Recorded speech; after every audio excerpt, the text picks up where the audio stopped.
everybody. Today we are going to be talking about the number properties. This is both one of the easiest and one of the most difficult lessons that I teach combined because the concepts are easy, but they're almost too easy and that they feel so natural. Trying to come up with a definition, a name, an example seems a little bit weird. But what we want to do is we really want to solidify our understanding of these really, really basic properties so that we can apply them when the math gets more complicated. So we're going to do this a little bit out of order. We're going to start with the identity properties. So we're going to start with the additive and the multiplicative identities. An identity property means that we're going to start with a number and then we are going to apply some sort of operation to it that keeps the number the same. Identity means yourself, so we're trying to keep the number as itself. So let's start with adding. This means we are going to start with a number, let's say 3, and we're going to add something to it to keep it 3. Well, we know from elementary school, from learning before, that when you add 0 to any number, it stays the same. This is the additive identity property. For any number a plus 0 equals a. So whatever number we pick, when we add 0, it stays that same number.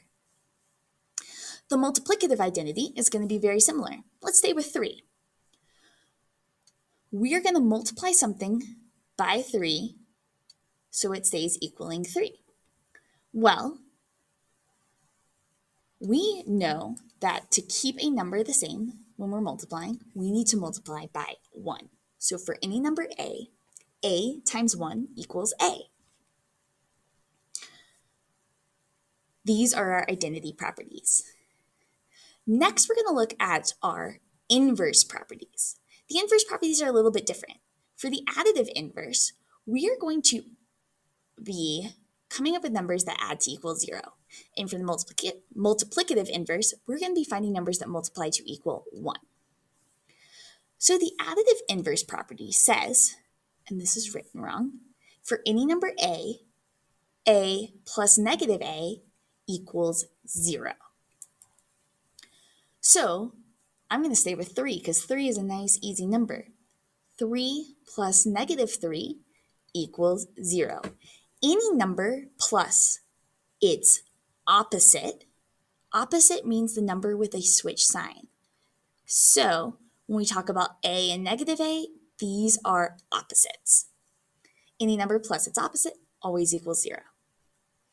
The multiplicative inverse is a little bit different. For the multiplicative inverse, it says for every number a over b, there is a reciprocal such that a over b times b over a equals 0. Reciprocal is the key word here. Reciprocal means a flipped fraction, and this is backwards too. Somehow I got these two backwards. This should equal 1. So let's give an example. Let's say I have a number 2/3. 2/3 times its reciprocal, 3 over 2, equals 1. If I have a bigger number, let's say 3, 3 times its reciprocal, which would be 1/3, multiplies together to equal 1. Now, why is 1/3 3's reciprocal? That's because 3 is secretly 3 over 1. So flipping the fraction is 1/3. Let's move on to talking about the multiplicative property of 0. This is the property that just tells us what happens when we multiply times 0. 3 times 0 equals what? Well, anything times 0 equals 0. That's the multiplication property of 0. For any number a times 0 equals 0.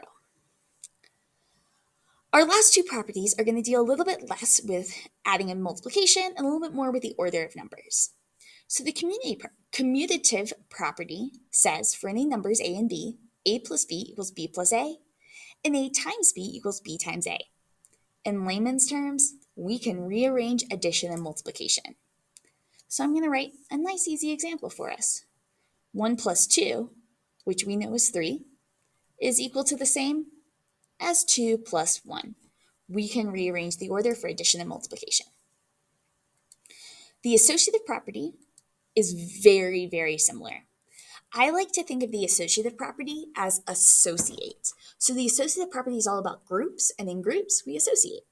So for any numbers a, b, and c, a plus b plus c is equal to a plus b plus c. Notice that my grouping changes. If we are doing nothing but adding or doing nothing but multiplication, it is okay if our grouping changes. So let's try an example. Let's do multiplication this time. 1 times 2 times 3. Well, 1 times 2, parentheses first, is 2, times 3 is 6. This is the same as 1 times 2 times 3. 2 times 3 is 6, times 1 is still 6. Let's look at some of these properties in practice. So here we've got some big order of operations problems. Let's start with the first one, parentheses first. So in these parentheses, there are multiple operations. We're going to do division before subtraction because division comes before subtraction in order of operations. So 6 divided by 3 is 2, and 2 minus 1 is 1.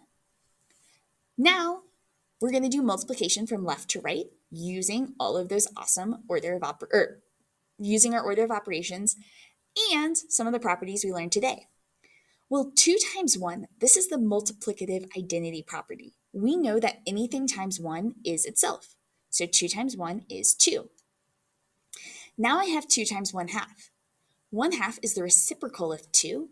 This is the multiplicative inverse property that says anything times its reciprocal is 1. Let's look at this next one. Again, we've got a big thing of parentheses, so we're going to deal with that first. And inside these brackets, we have a second set of parentheses, so we have to evaluate those parentheses first. 15 divided by 3 is 5. 5 minus 5 is 0. Now we're going to use some more properties. Well, 4 times 0, that's our multiplication property of 0. Anything times 0 is always 0. Now I got 0 plus 2. That is our additive identity property. 0 plus 2 is 2. These are a lot of properties, and while I usually don't emphasize straight memorization in my math classes, this is a really good time to memorize these properties so that we can apply them in other situations. When we solve equations, we use the multiplicative identity the additive inverse and the multiplicative inverse properties a lot to solve equations. And so in our next unit, we're really going to want to make sure that we feel very, very comfortable using these properties, as well as vocabulary like opposite, reciprocal, inverse, commutative, and associative. So this is a really good lesson to make some flashcards with. That will be really, really helpful in quizzes, tests, and to make sure you know these properties well. Tune in next time for a video on one of my favorite properties, the distributive property. And thanks for watching. I hope this video was helpful. Make sure you subscribe so you never miss a video. I'll see you next time.